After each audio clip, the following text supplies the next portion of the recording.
Hello to everyone who may or may not be here. Welcome back to the stream where we play non-violent games, games that reward the player for intellectual and or emotional engagement rather than for combat or any other violent gameplay. And yes, I did slightly adjust the definition because it's hard to find games without any violence whatsoever. So I'm being transparent about that. I'm focusing on the gameplay loop and what the gameplay loop is incentivizing, what it requires of us. So, yeah.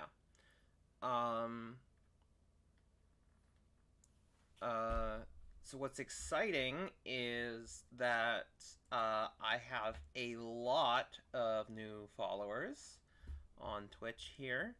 I got some help from someone, and they helped me they invited a lot of people. I am not going to be able to go through all of this, but I want them all to know that I really appreciate everyone's follow. There's just a lot of them, and if I go through all of them, this is going to be long, very long. And it looks like the closed captions are working. They're a little big.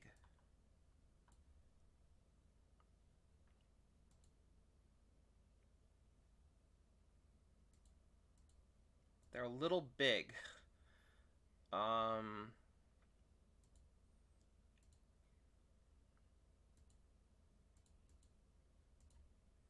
But they are here. Here we go. I can, I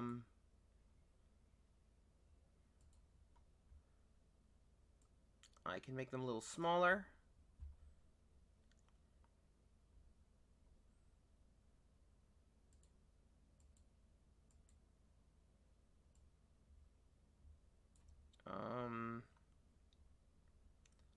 Let's see.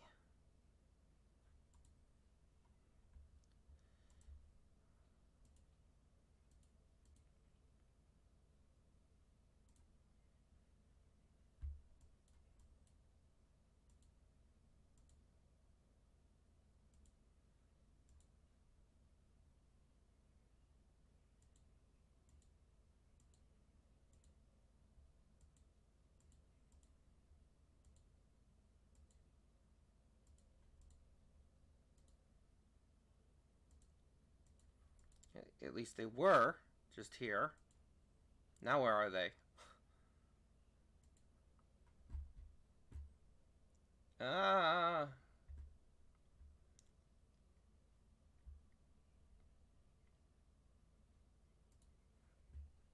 Oh no. Where are they now? Where'd they go? Where'd the closed captions go? Ah.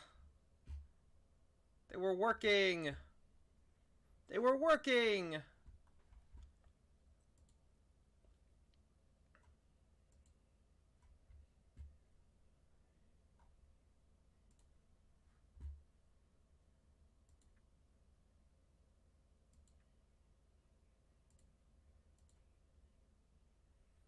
They were working. No. Okay, well, if anyone's here, let me know if they're functioning. Because I would love if they were functioning. Because I'm really trying to make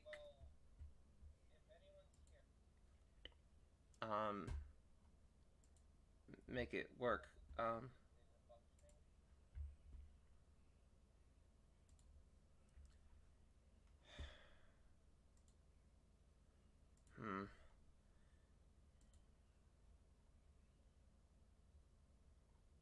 Yeah, okay, yeah, okay.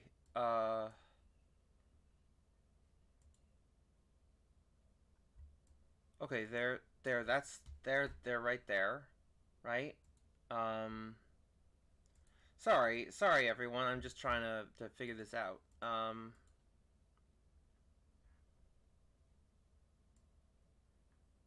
There we go. There we go.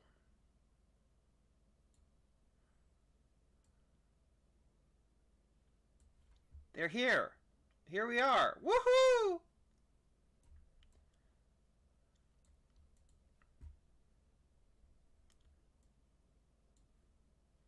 Finally. Finally, I got these for you guys. Yay! Okay. Sorry for the delay, everyone, but I'm really happy that that I finally got those working.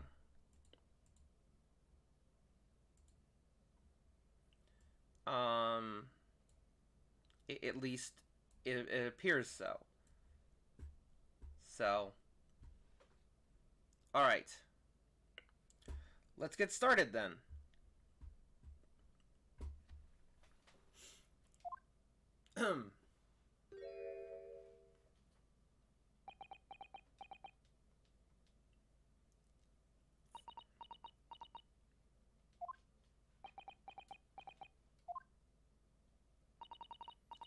This is it then, Mr. Narhara? Yes, it's time to put an end to this now. To the miserable curse that has been plaguing Mr. Natsume. To everything. And in my own small way, I shall do everything I can to help you. I always appreciate your help, Mr. Sato. Suffering Zozeki selfishly sidelined. Ah, good morning to you too, Mr. Natsume. Good morning, welcome, student Mr. Otto Esquire. Listening to you two chat away happily as if the main player of today's trial isn't here. Why would you do that? Why? Oh dear, I didn't mean to cause offense, Mr. Natsume. I thought perhaps that because you had your eyes shut so tightly, you were meditating, finding inner calm. It seemed wrong to disturb you. I was waiting. What's the matter, Mr. Natsume? You seem different somehow today. Why, naturally, that's because I've attained spiritual enlightenment. The path of literature, you see, is a journey to discover one's own depth. Or such like. That's the sort of morning conversation I was hoping for. That's why I had my eyes shut. I missed the signs, I'm afraid. Somehow. You'll have to forgive me.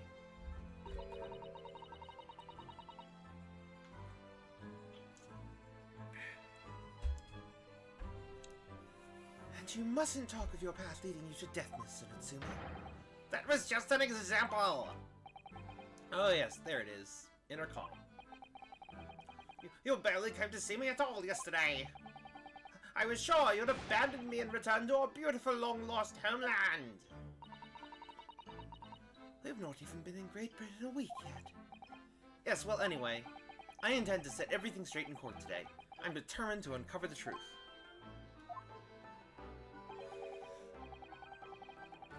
I've actually reached an important decision myself. Oh? What sort of decision?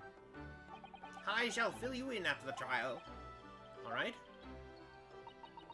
It would seem Mr. Sholmes isn't coming today after all.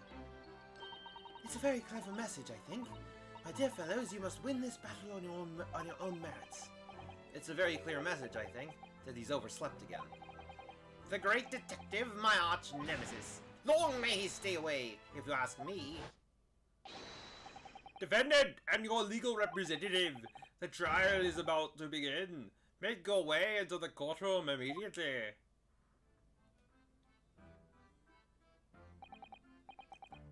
Today, once again, we face the Reaper. And when the Reaper stands for the prosecution, the defendant's fate is sealed. But I don't believe in that legend any more than I believe in Soseki-san's curse. The truth is hidden here somewhere, and I won't let it escape me. I have to keep believing in my client and keep fighting to the very end. That's all.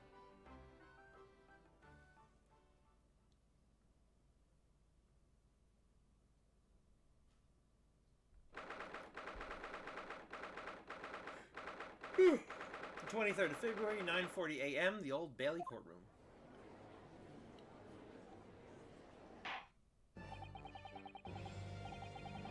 In the name of Her Majesty the Queen, I hereby declare this court to be in session. I call upon the counsels for the prosecution and defense to declare their willingness to proceed. The prosecution is ready. Yes, the defense is ready. Very good. And now I call upon the 6 ladies and gentlemen of the jury, chosen by lot to represent the will of the people in this trial. Are you all ready to proceed? Absolutely. Justice will be done, you mark my words. I feel obliged to say, I feel especially ruthless on days when my hat is sitting just right. I think that's the voice for her. Hold on.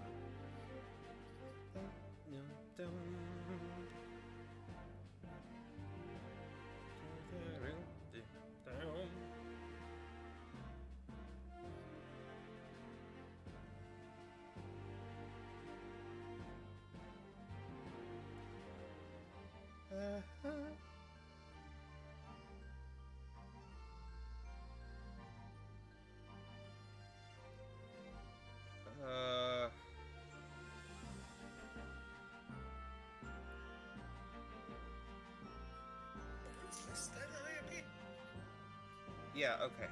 That's her. I must swan you.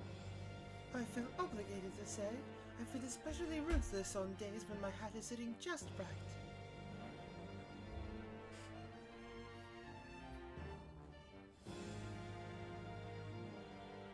Ah! Wait, what did I just do? What did I just... Ah! No, no, no.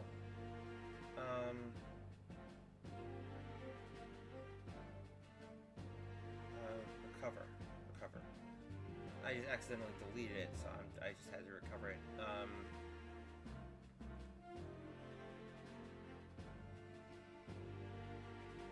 Recording.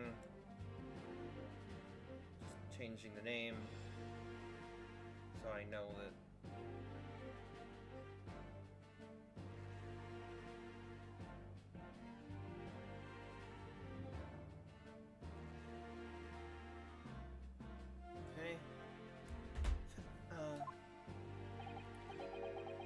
Oh, well, I wonder if you could adjust my hat for me. And please, be as ruthless as you like. Oh, well, I want to... no, it's not quite.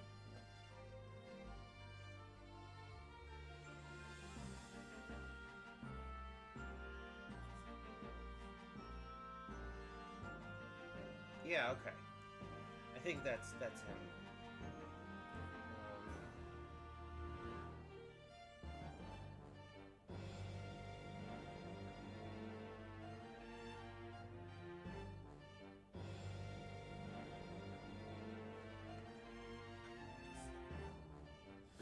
Well, I wonder if you could adjust my hat for me.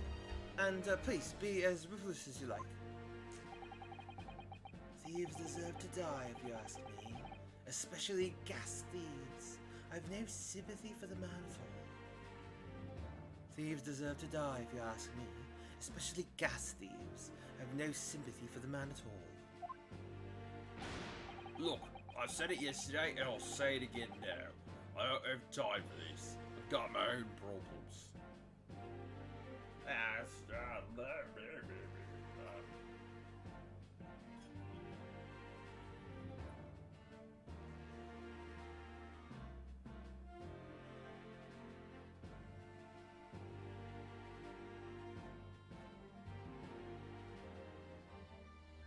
Come on, what are we waiting for? Look, I said it yesterday and I'll say it again now.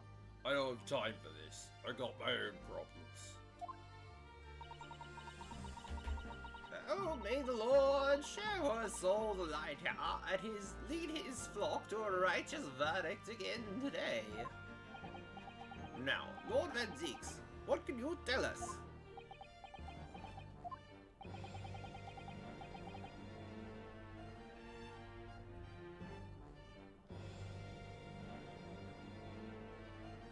The prosecution's report, please, for the court, in relation to the theory oh. Sorry about that. There's a helicopter flying over, apparently. Or, yeah, no, it sounds like a helicopter. Okay, there we go. in relation to the theory expounded by the defense yesterday regarding the defendant's tea. So he does have the results.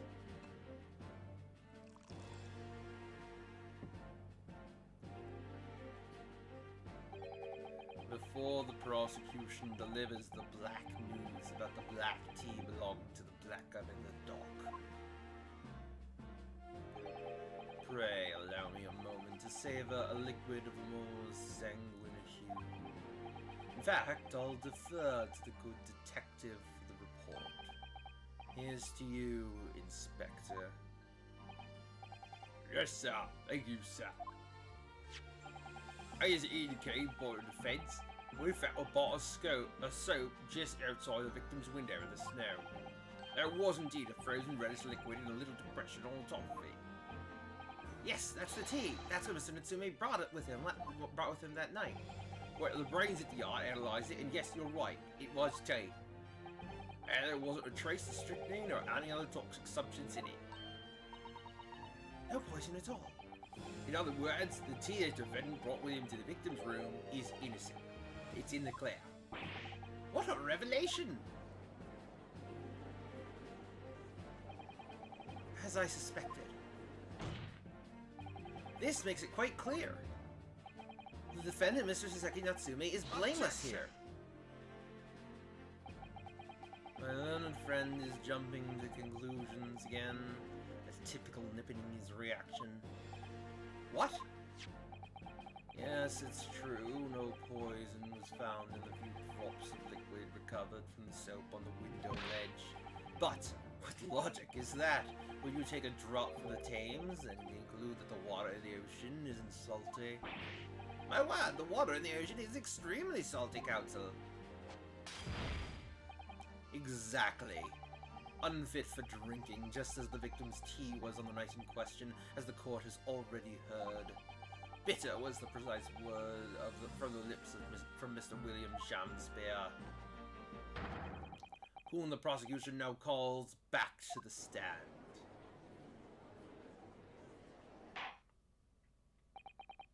Very well, I will uphold the prosecution's request. Mr. Shakespeare. Yes, it sounds like we're going to have another confrontation with our theatrical friend. Bailiff, show Mr. Shakespeare to the stand.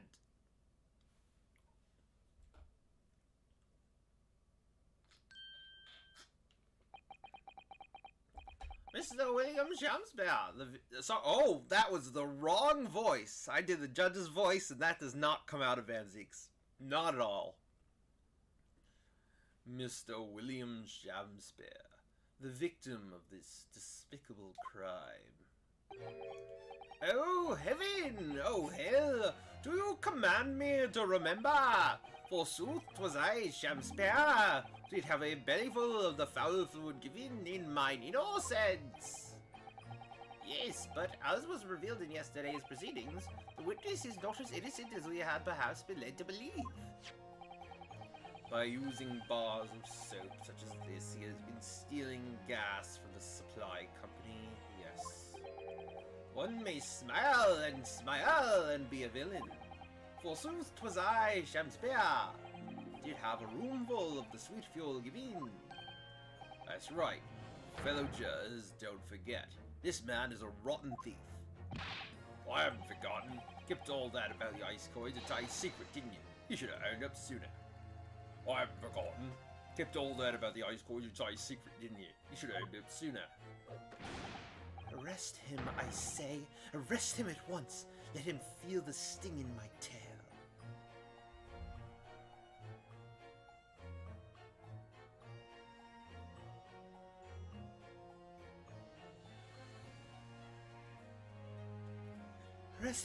Arrest him, I say. Arrest him at once, and let him feel the sting in my tail. Oh, indeed! By dint of violent, cowardly means have I plotted to further mine own ends, I confess. No, it's not pardoned my sins, of that I am sure. If you acknowledge your wrongdoing, what exactly are you doing here? Cowards die many times before their deaths, and for a coward such as I, death be well deserved. But would it that a still greater crime passeth unpunished?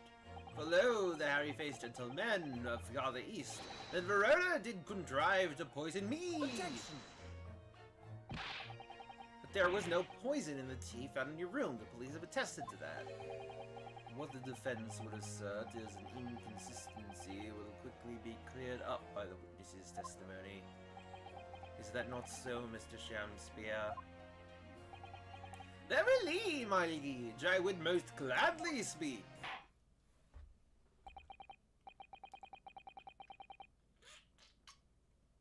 Very well. Let the witness testify to explain this inconsistency. Tell the court why it is that poison apparently entered your body though none was found in the tea.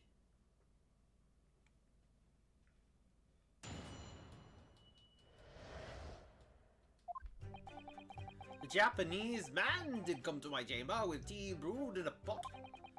'Twas in my cup alone that the wicked miscreant secretly poured his wicked poison. Whilst feigning distraction in our debate, there did a drop of his drink pass his lips.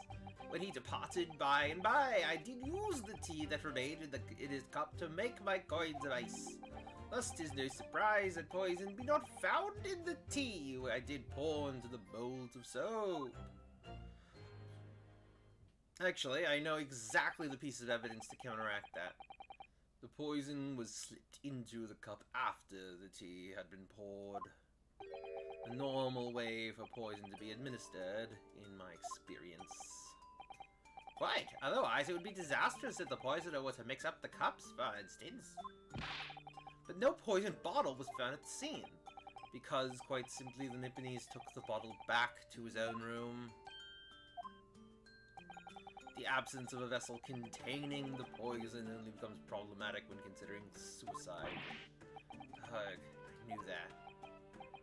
By now, it should be perfectly clear. A bar or two of cheap soap is wholly insufficient to wash the deep stains of guilt from the accused's hands. Ah!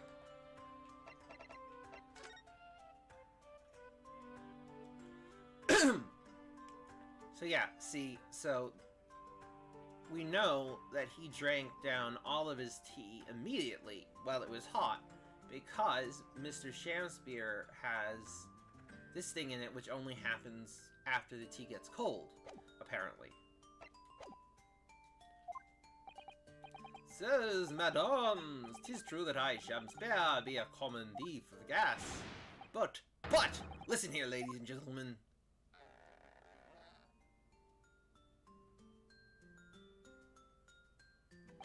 Wherefore would I lie? Verily, I have no cause. I have naught to lose. Well,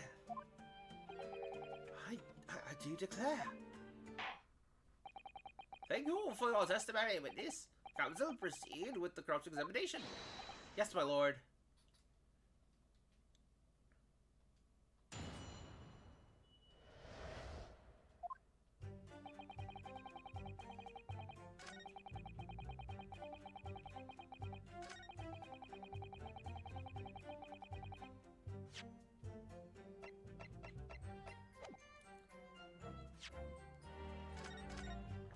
I know usually, I press it and everything, but I'm gonna see if I could just present this right away and get,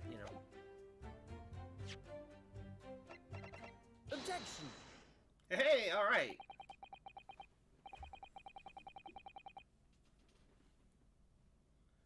You claim that Mr. Natsume didn't drink a drop of tea on the night in question, but that's impossible. How, Choplo Jake? What is this, ye dark-clad fiend?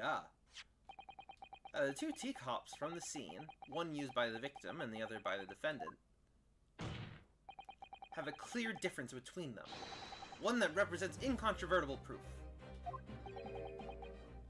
Incontrovertible? What difference? Look at the inside of the cups. Just here, there's a clearly visible ring. Yes, a tea ring. Commonplace enough. Indeed, such stains occur all too readily when one leaves the tea in the cup for a while. And yet, Mr. Natsume's cup has no such ring. Good lord, you're right! It's completely clean. And prithee, sir, what makest thou of it? Exactly what Mr. Natsume told the court yesterday. The Japanese saying he quoted. Drink tea while it's hot. That's right. Yes. The jittery Mr. Natsume was true to his usual self that night and drank his tea in no time. If, as you claim in your testimony, he didn't touch a drop of his tea, a ring would have developed on the inside of his cup as well, after the several hours the tea was left standing. But, in short, Mr. Shamspeare, you clearly lied to the court. Get thee to another he! Objection!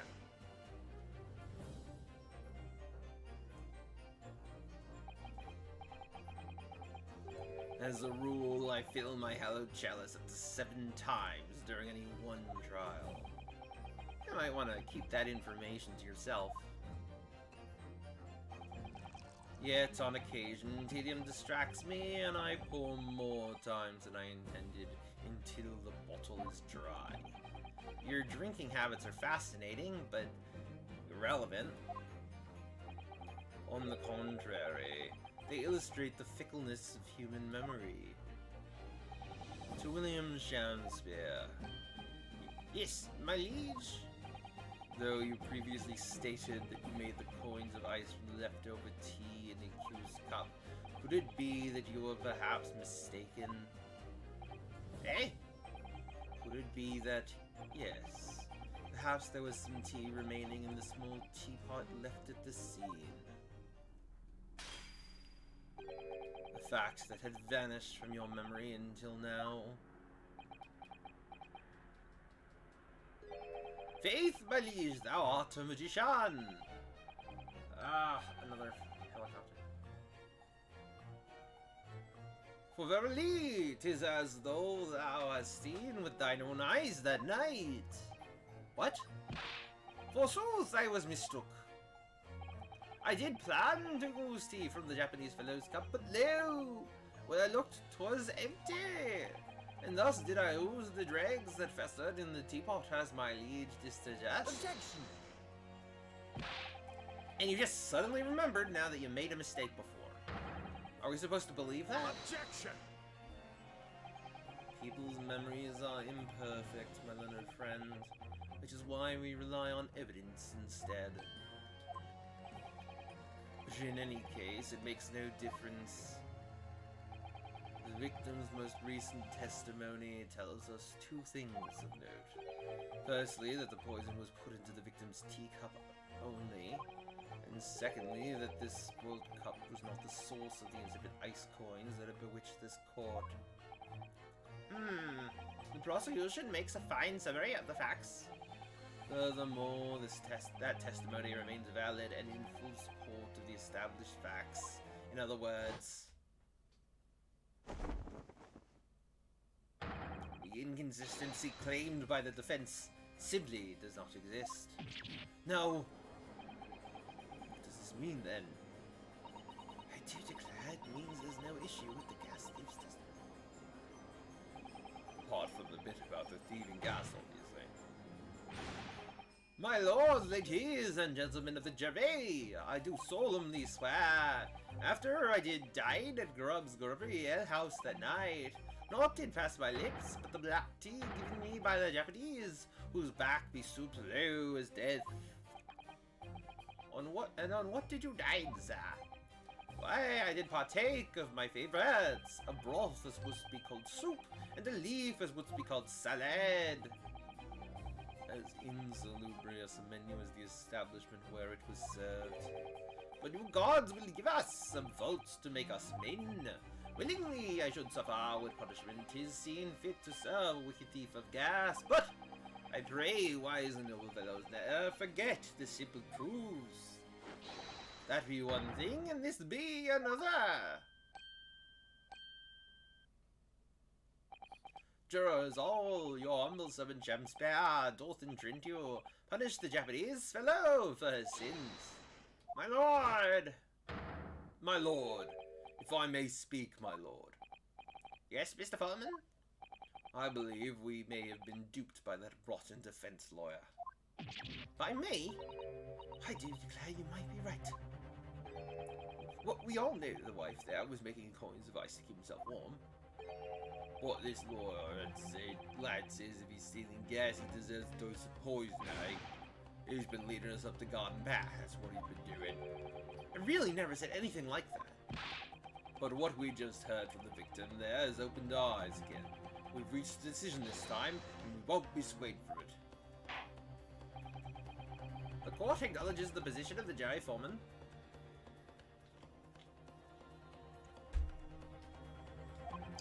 And will duly hear the jury's findings. What? No! You can't yet. Ladies and gentlemen of the jury, you will state your decisions now. Guilty! Guilty. Guilty. Guilty. Guilty. Guilty.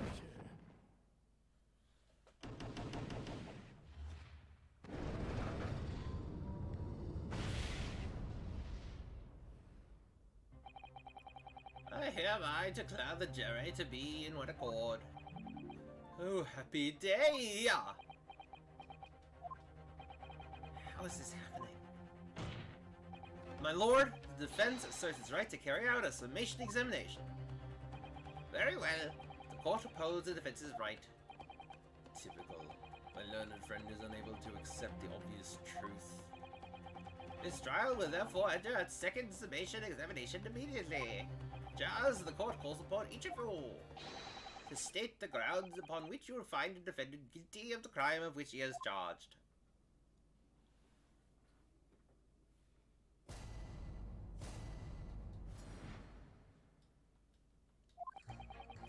I'm a man of logic, me. And having considered all the evidence, the defendant must logically be guilty. I do agree that gas is far too expensive. I can quite understand why the man would want to avoid paying. The stuff explodes and it can poison. The stuff explodes, and it can poison you. It's absolutely lethal, gas is. Gas doesn't come for free. It costs a fortune to deliver it around the city and maintain the pipes. Gas doesn't come for free. It costs a fortune to deliver it around the city and maintain the pipes. Truth be told, the tea my wife serves up for me is a little sketcy at times. If nothing else passed the victim's lips that night, there's no other explanation, is there?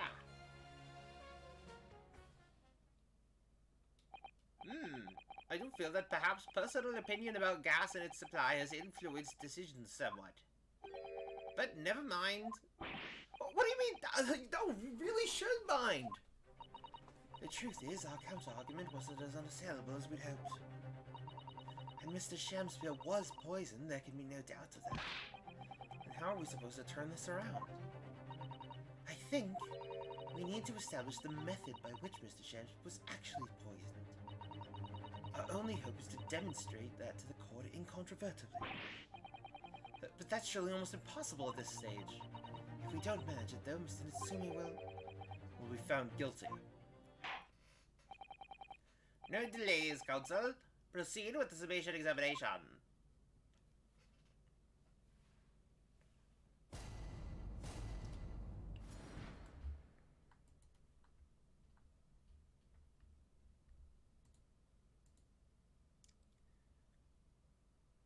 Okay, let's go.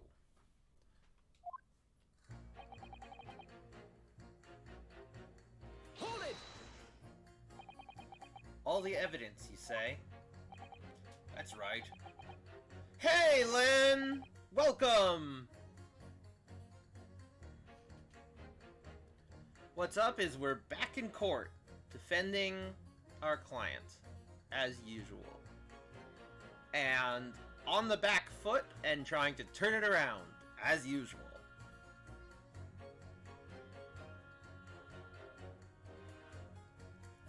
That's right, and there's no room for doubt. It's all pointing at the Japanese man with the big mustache. Says the Englishman with the bigger mustache. Which means we need to show the man some new evidence to make him change his mind. If only we had that kind of evidence. Well, I'm watching on my Mac for the first time, and it said my name is Lynn.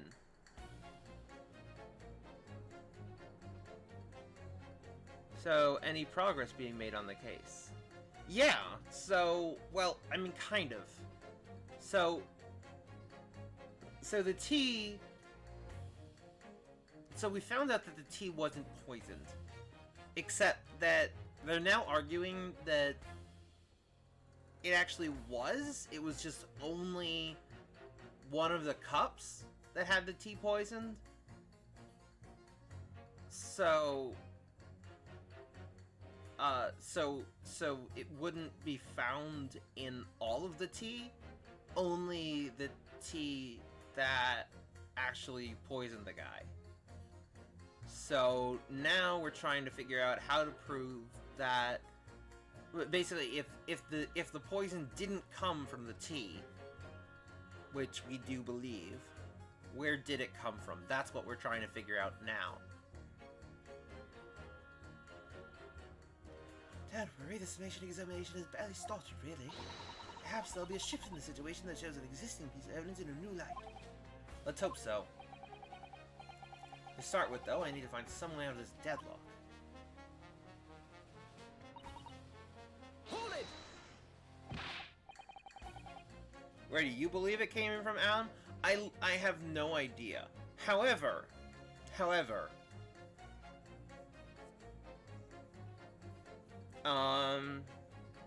well, maybe I have some idea.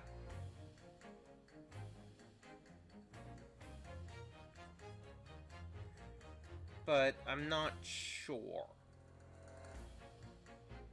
My theory is that the gas maybe, like the bad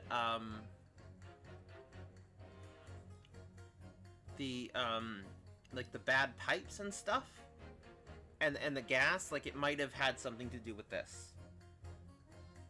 It might have been like poisonous somehow. We'll see. We'll see.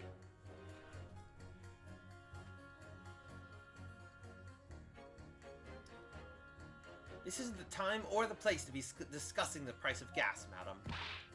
But really, think of the injustice. Air is a gas, and air is free. Why should Altamont gas cost money? It makes my blood boil. I can feel myself becoming more ruthless than ever. This isn't the right time. This isn't the time or the place to be ruthless either. If I might interject here. Ah, yes, madam. It seems my fellow juror take issue with the price our company charges for gas.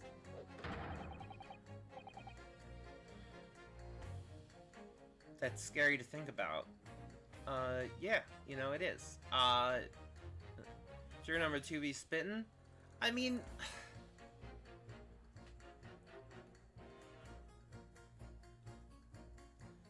I'm not against charging for gas. What I'm against is when literally, like, people will die in the winter because it gets so cold if they don't have gas. That's when people should, at the very least, have enough gas to live. Like, and that is, you know, that is the case. Like, London in winter, as established in this game, and I don't know if in real life, but certainly in this game, London winter gets so cold that people are genuinely in danger. And so it's not necessarily this, quite frankly, bad logic in that, you know, in that, like, gas is not air. Gas is not air. That is false logic. That doesn't happen. But, on the other hand, mega corporations driving up gas prices is a thing. And especially in an environment where people rely on gas to survive winter.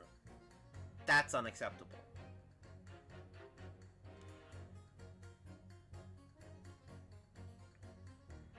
So, you know, definitely what I am for is making sure that people only have to pay for things that are not absolute necessities.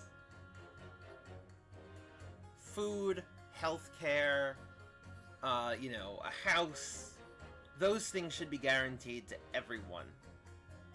And I'm also, of course, against predatory pricing, and I'm against generally taking advantage of people.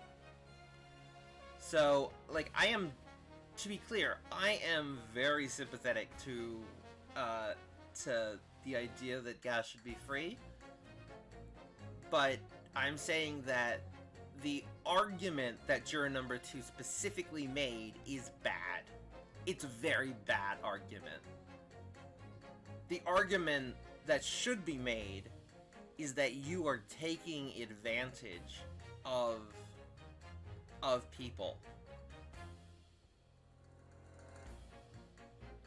And you are putting us in a situation where our lives are actually in danger. That's the argument that should be made, not gas is air and air is free. That's a stupid argument. I know, right? I heard from a friend that Japanese healthcare covers everything outside of stuff like plastic surgery. Yeah, I mean, I have 2 friends with chronic illnesses, right? Chronic pain and stuff. And they are, like, you have no idea how much they both suffered from you know, they need healthcare to survive.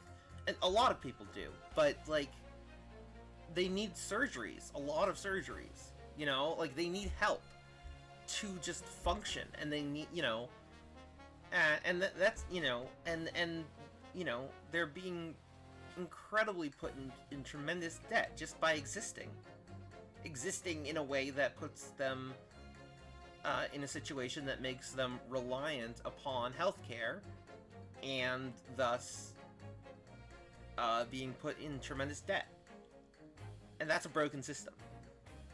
You know, or, like, you know, yeah, I mean, it's a broken system. It's absolutely a broken system. 100%.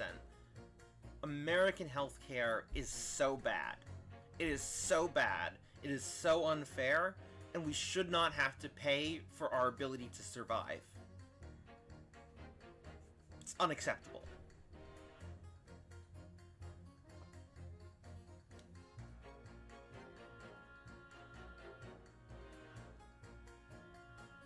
Okay, so let's see. But it's precisely because of thieves like this man that the cost goes up. Oh, what a beastly man. Oh, what a beastly man. That unkempt moustache, those hunched shoulders, poisoning tea and stealing gas. Utterly unforgivable. No, Mr. Tsume isn't the one who's been stealing gas. I'll thank you not to go adding on more crimes. Mr. Natsume hasn't been poisoning tea either. Ah, another one?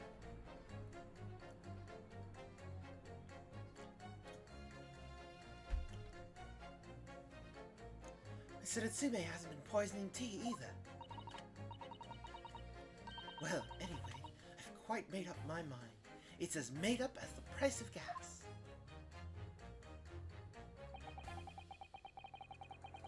Hold it! Could we please talk about the poison rather than the gas, do you think, sir?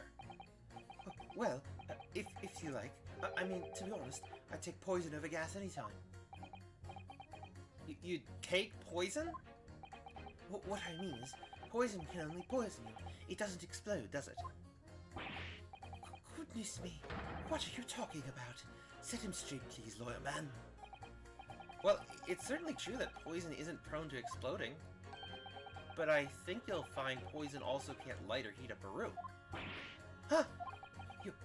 You're right. I hadn't considered that at all.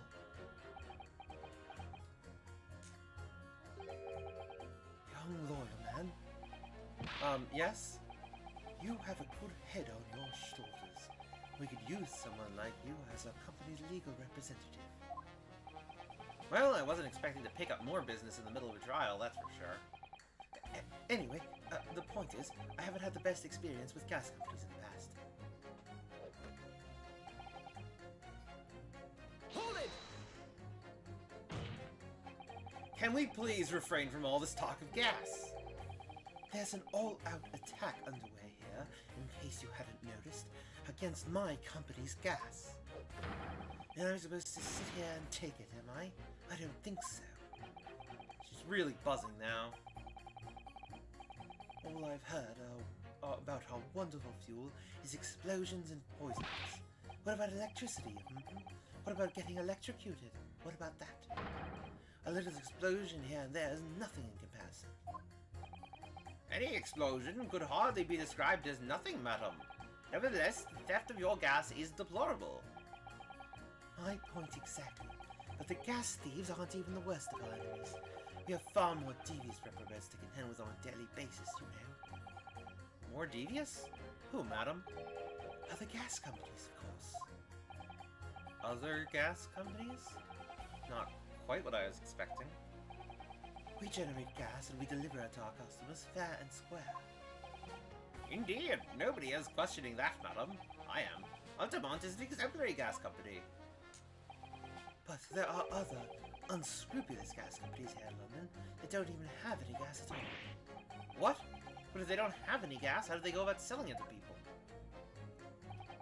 You wouldn't think it possible, would you? But they steal our gas, you see, and sell that. They steal your gas? How on earth is such a thing possible? Gas companies like ours deliver gas to people's homes via a network of pipes. But these devious reprobates secretly disconnect our pipes and divert our gas to their own rotten pipes. Then they make a contract with the household supplied by those pipes and take money for the precious gas that's rightfully ours without us even knowing. They're diverting gas to their own pipes legally. What a brazen form of theft. When we visit our customers' houses to collect the money from their meters, we always have to check whether or not one of those devious companies have been up to its tricks. Excuse me. Do you have something to say about that, juror number 3? Goldie, you mean me? I'm terribly sorry. I was just thinking to myself. I really did catch him off guard there. Thinking about what the lady next to you was saying, correct? Well, yes. I just got a little riled about it recently, you see. Go on. An Altamont gas worker visited my house the other day to investigate the pipe work. We need to ask for your cooperation while we carry out a secret check of your properties, the villa said. So I let him in, and do you know what he did? I'm, afraid I have no idea. Please tell us. He proceeded to take one of my lights off the wall. Then he grabbed the exposed mouth of the pipe and started blowing into it. What do you think you're doing, young man? You're giving away company secrets there. Oh, please. Everybody knows, but it was very near the death of me, I could tell you. What do you mean? I'll explain if you don't mind. As I said before, these unscrupulous other gas companies connect their customers to our pipe network. Yes, but how does blowing into the pipes come into it? Obviously, there's gas in the pipes, and it's at a fairly low pressure. By blowing air through the pipe, you can make the pressure drop temporarily. And if you do that, any lights connected to the same pipe will flicker for a moment. Oh, I see. In other words, if upon blowing into the pipe the lights of an adjacent property that has no contract with your company flicker, you can know that these devious scoundrels have been meddling with the pipes. Exactly, my lord. That's it in a nutshell. It's the reason why we have teams of workers going around neighborhoods to investigate which lights flicker. The trouble is, the particular worker who came into my house didn't know the strength of his own breath. He blew down the pipe with all his might, and you can guess what happened, can't you? Well, if he blew hard, then... Wait, you mean... That's right. The lights didn't just flicker, they went out, along with the stove. Gas started pouring into the house. What a disaster. The gas supply must have been interrupted briefly because the man blew too hard, so the flames went out. I'm afraid I yelled at the fellow. Are you trying to kill us all, I said. So by disconnecting a lamp and blowing into the exposed gas pipe, it's possible to extinguish lamps and stoves connected to the same network of pipes. And then when the gas starts flowing again, it just silently seeps into the room. Mr. Nahodo, I think perhaps... Yes, this is almost certainly the clue that we've been hoping for. Juror number 3, the defense requests that you amend your statement to include that information. Oh, well, if you like, I don't mind. Well, I do. That's our company's secret method of identifying the rogues that try to diddle us. Like I said, madam, it's widely known already. Very well. Juror number 3, we will amend your statement accordingly. Yes, my lord. Although, I'm not really sure what the point of all this is. Hold it! When you say extinguish everything in the house, do you mean even on different floors? Oh, yes. All floors are connected to the same pipe, after all. That's true of every building, because gas supply contracts are issued for whole properties. Well, I had no idea that it was possible to extinguish gas appliances simply by blowing down the pipe. It's not something we like to publicize, to be honest. But we have to carry out these investigations, as I'm sure you can appreciate. Indeed. It has been mentioned on more than one occasion in the papers, even. Is that so? It's been mentioned to me, too, very recently. An incident involving the gas stove going out inexplicably, almost leading to someone's death. Mrs. Nahodo, I think perhaps... Yes, it's finally starting to fall into place. The secret link that joins all of these strange occurrences.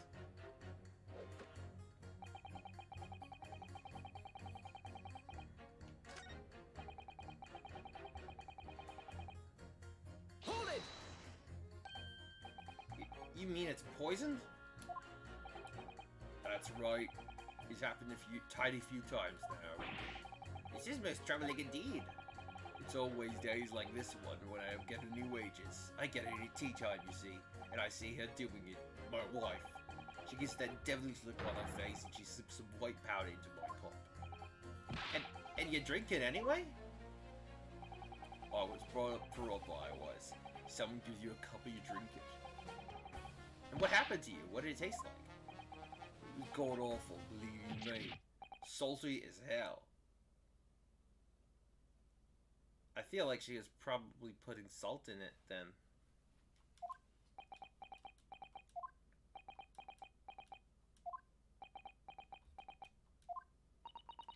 Then I think perhaps what your wife put in your tea was salt. No! She doesn't even care enough to poison me properly, eh?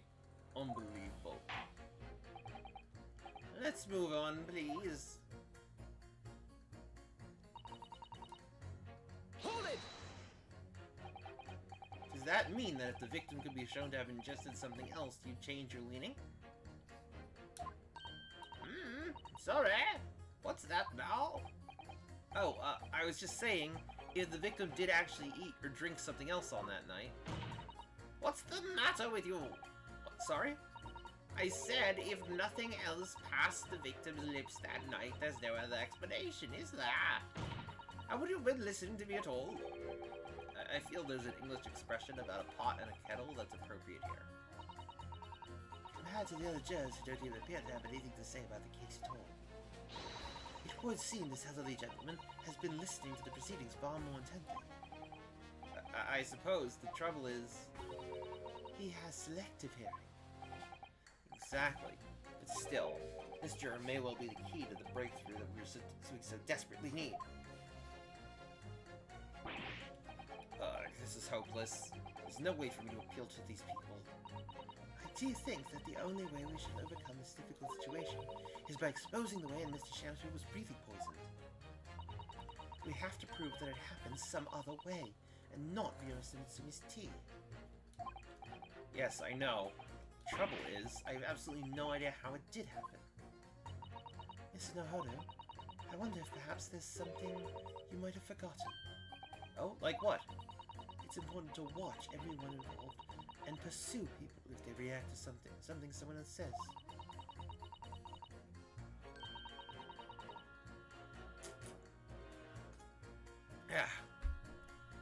If you'd like me to remind you exactly what I mean, I'd be more than happy to, of course. Once again, Saseki-san's fate is entirely in my hands here. Probably owe it to my client to hear any advice my assistant may be able to offer, so perhaps I'll let Sasada-san remind me. Then again, no, I already did that, actually. Actually, I don't think there's any need. It's vital that we start trying to change these Jiro's minds as soon as possible. Of course, I'm sure you're right.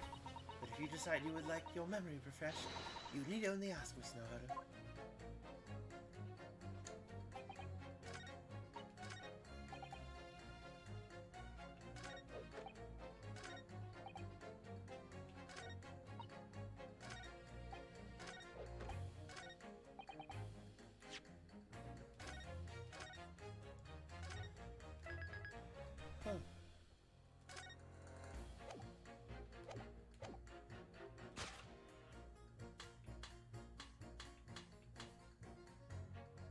Objection!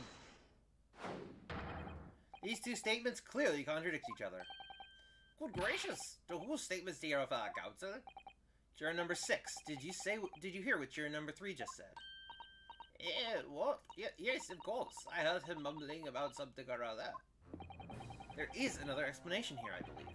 Something besides Mr. Natsume's tea did, in fact, in a manner of speaking, pass through the victim's lip on the night in question. What? What explanation? What explanation? I wonder, did the police check the mouth of the gas pipe feeding the wall light at the scene, to see if there were any traces of poison there? I was curious to see what your floundering would result in this time, but the mouth of a gas pipe. Scotland Yard have enough to do without exploring such irrelevance. What a piece of work is a man. What are you trying to say, Mr. Shamspeare? What speakest thou? Oh, prithee, is it not strange and strange? That is what I say to thee, sir. I thought I'd been quite clear, but let me put it another way. The strychnine could have been on the mouth of the gas pipe that feeds the wall lamp in your room. And that is how the poison came to enter your body. Good lord!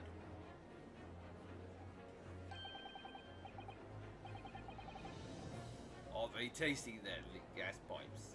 Is that what he's saying?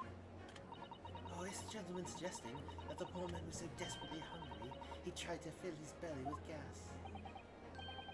Perhaps no actress would perform a kiss scene with him. For shame, madame! Speaking thy fancy! I shall assure you, I am not such a buffoon that I have to kiss pipes. Objection! This is no summation examination, this is a farce. The prosecution will not stand for any more of my London Deputy's friend's conjecture.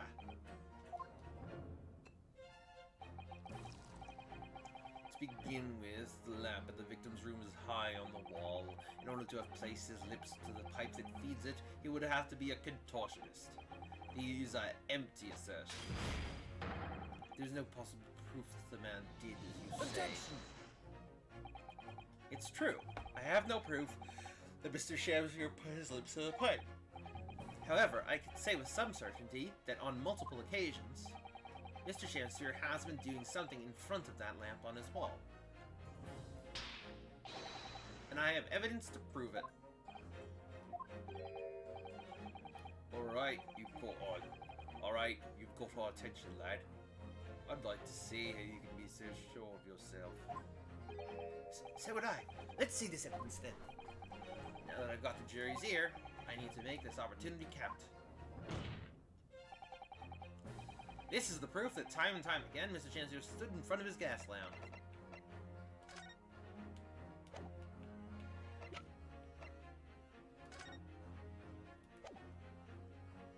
Take that! What the? These are... Wait, what are they called?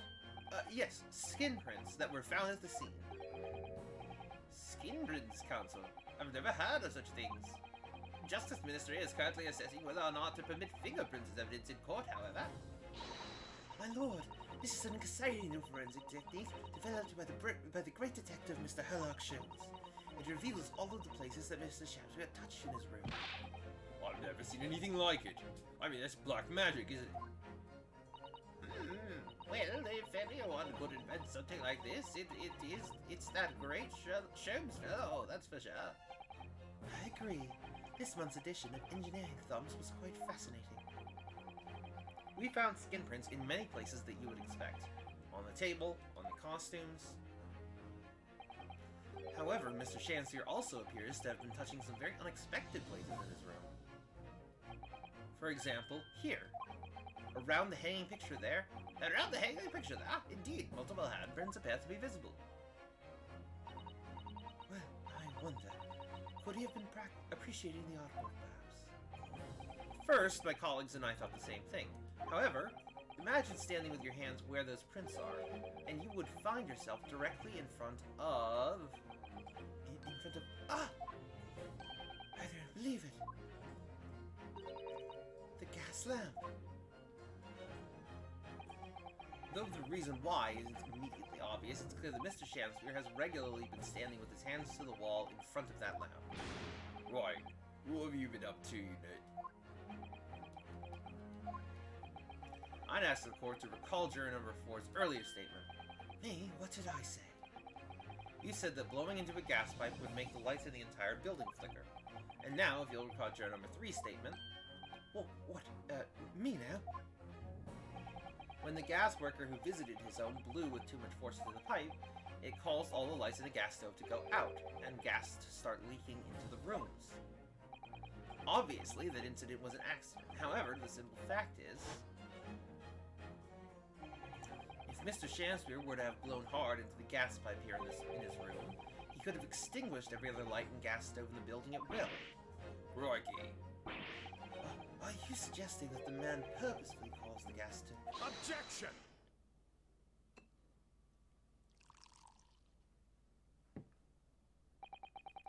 Whilst I acknowledge that the prosecution is required to remain silent during a summation examination, I must toast my learned friend's utter disregard for the letter of the law.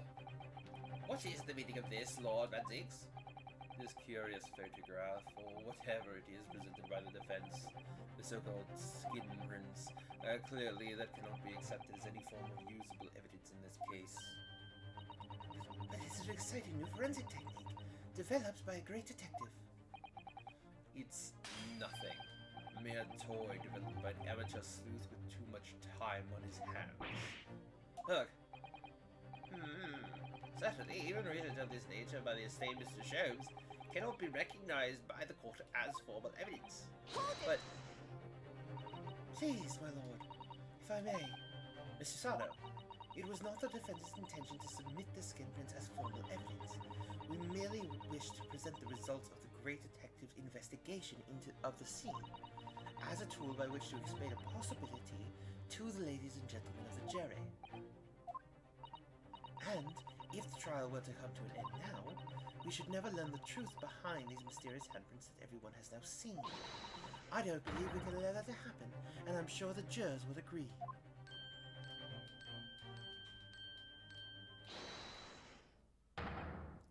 You're right.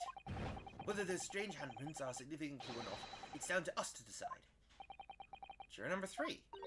Oh yes, I do declare the great detective's investigation results sound absolutely fascinating, and I would want to hear what the shady actor fellow has to say about those shady handprints.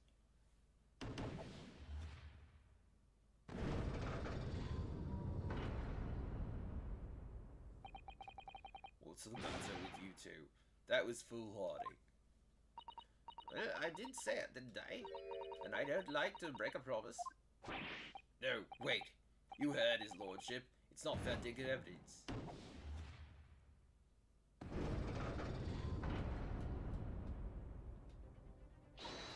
Oh, well done, Mr. Hado. If just one more juror changes her mind, Mr. Natsumi's trial will have to continue. Thank you, Mr. Sada, but I couldn't have done it without you. Oh no, it was you who identified the clue after all. This is very much your success. It can be our success. Why, Mr. Shanspeare, you seem to be losing your composure. Just one more juror now, Mr. Nahado. You could do it. Very well. Continue, Council. What I am gonna do is I'm gonna have to do a bit of a shorter stream today. So after we're done with the summation examination, I'm going to stop. Just because I have something to do at 7. Usually I end at 7, but I have something to do at 7. So I need to, you know, cut a little short today.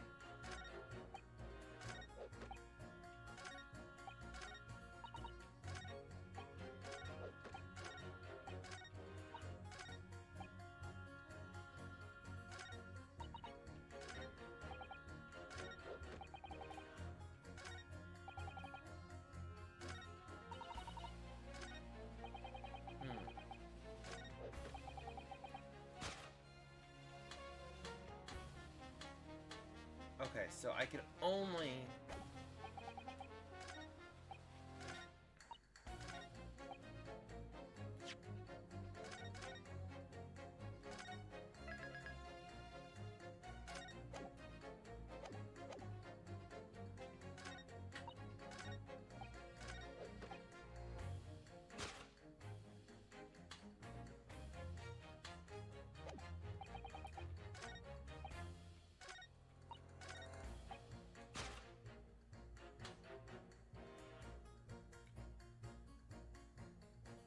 I'm gonna try this, because I'm hoping that, you know, juror number 5, you know, he technically, he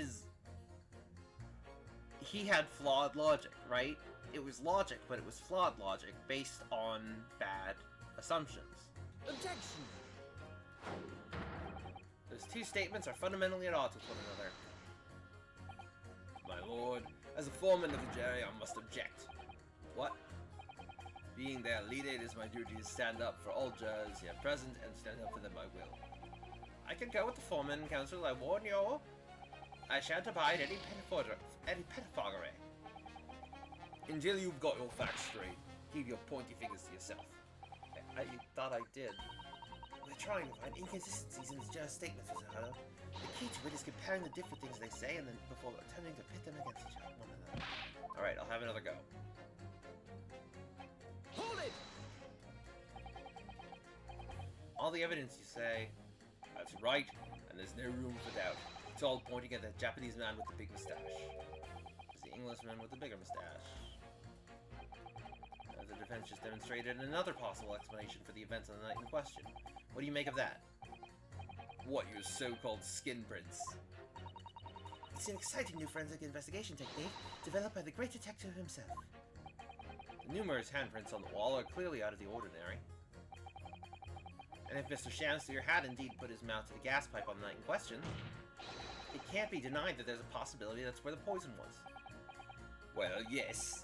I won't deny that it's playing on my mind. But, as the prosecution rightly says, we should pay no heed to unacceptable forms of evidence. And besides, Yes? even if the fellow had been up to some mischief with the gas pipe dozens of times before, doesn't mean he got up to the same shenanigans on the night in question, does it? Oh. If you can't make your case better than that, I'm afraid I can't change my stats. You do make a very valid point, sir. What? That's true. Perhaps I was a little hasty. No, wait! Look, you got your chance here, haven't you? So it's time to prove your theory. If you and your Japanese cause candidates. Just leave our nationality out of this, please. Mr. Nahoda, if we can't substantiate our position, I'm afraid the jurors that changed their minds before may very well change them back. What can I do? Is there any more proof I can give here? Can I show that Mr. Shakespeare really did blow down the gas pipe on the night in question?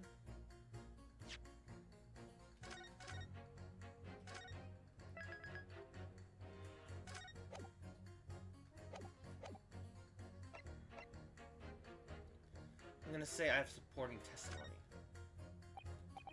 No, in truth, I don't have evidence to support my theory. However, there is witness testimony that substantiates it. What's that? Testimony? What's that testimony? This is incredible. Whose testimony? Yes, it's all connected. Everything is linked. A person whose testimony revealed details about the gas in the Garrett residence that that sight. That night. Namely...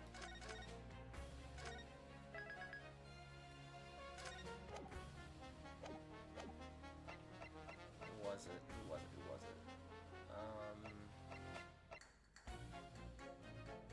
I think it was Mr. Garrideb. Take that! Well, Mr. Foreman, does that convince you?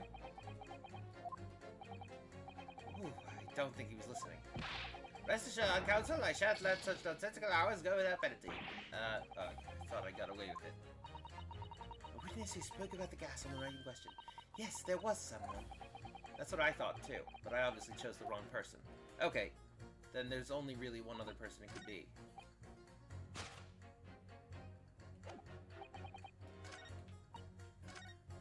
Hold it!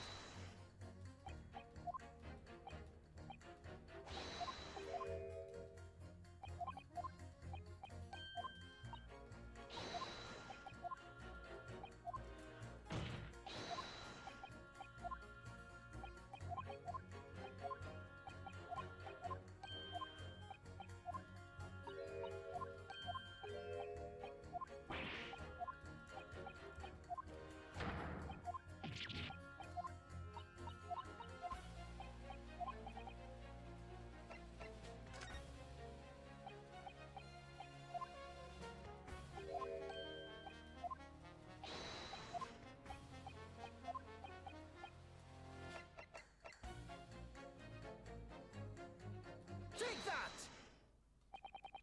Obviously, I'm talking about the defendant.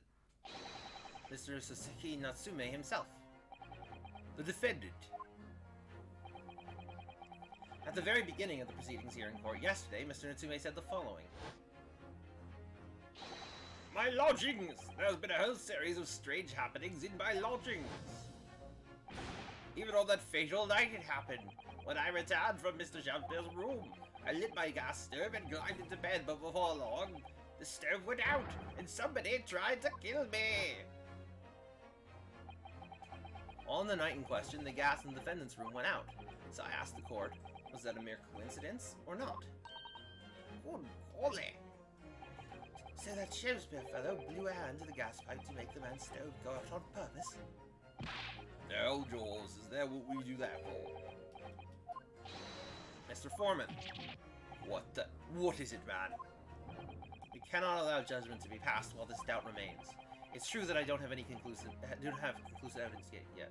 Nonetheless, you must surely agree that there is more to this case than meets the eye. Ah!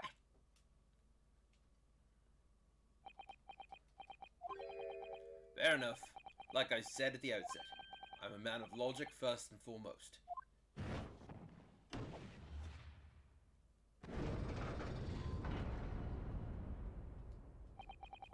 That's 4 jurors leaning toward not guilty, my lord. We've overturned the decision. Therefore, the defense calls for the trial to continue.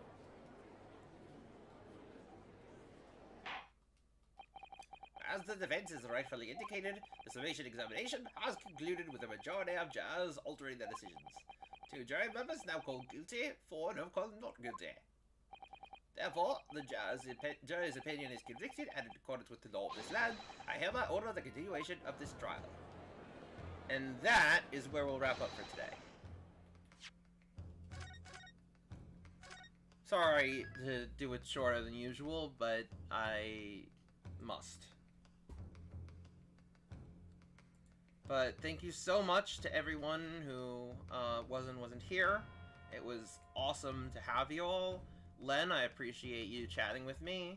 And I will see you guys on Saturday for more Broken Age. Bye!